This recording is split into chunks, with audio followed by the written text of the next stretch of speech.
Search and rescue operations continue in the aftermath of Monday's Mindanao quake, which has left at least 19 dead.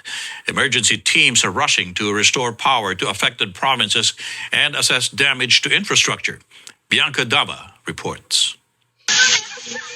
19 people are reported killed following the powerful magnitude 7.8 earthquake that struck Mindanao on Monday morning.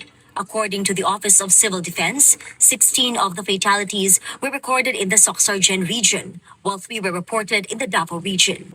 The agency also recorded 134 injured individuals and 12 people reported missing. Sa ngayon, meron pong 19 na hindi nakaligtas doon sa lindol. Again, this is for verification and validation ng ating management of the dead and missing cluster. Authorities are still determining how many deaths may have been caused by landslides and how many resulted from collapsing structures and falling debris.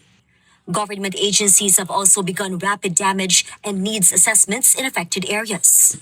OCD Administrator Undersecretary Harold Cabreros is leading the national response team on the ground together with representatives from various government agencies. Ang direktiba nga kasi ng Pangulo ay full alert na agad, no? Lahat ng ahensya na mga kailangan or kailangan rumisponde, no? Mapag nasa Davao yung aeroplano po, ano, and then they'll be flown to different areas, no? Specifically sa amin si Yusek Harold Cabreros is going to Sarangani and Jensan.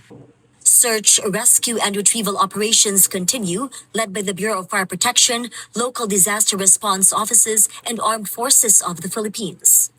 The OCD said around 10,000 families from Sarangani and Sultan Kudarat were preemptively evacuated following tsunami warnings issued after the quake. An additional 700 families were reported directly affected by the disaster. Authorities are urging residents to stay away from damaged buildings until structural integrity assessments are completed. Dahil doon sa mga nangyayaring aftershocks, no, so mahirap pa na bumalik na kaagad doon sa mga gusali hanggat wala pang assessment, structural integrity assessment na nagmumula sa safety officers, sa mga engineering departments. Huwag muna pong babalik doon sa mga gusali, no, hanggat walang abiso po ng mga safety officers. Huwag po munang, and as much as possible, nasa open areas lang po muna tayo. The Department of Education said about 3.2 million learners, along with more than 128,000 teachers and personnel, have been affected by the earthquake.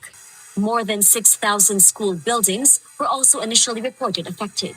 President Ferdinand Marcos Jr. has earlier ordered all concerned government agencies to remain on full alert. The president also directed the Department of Social Welfare and Development to prepare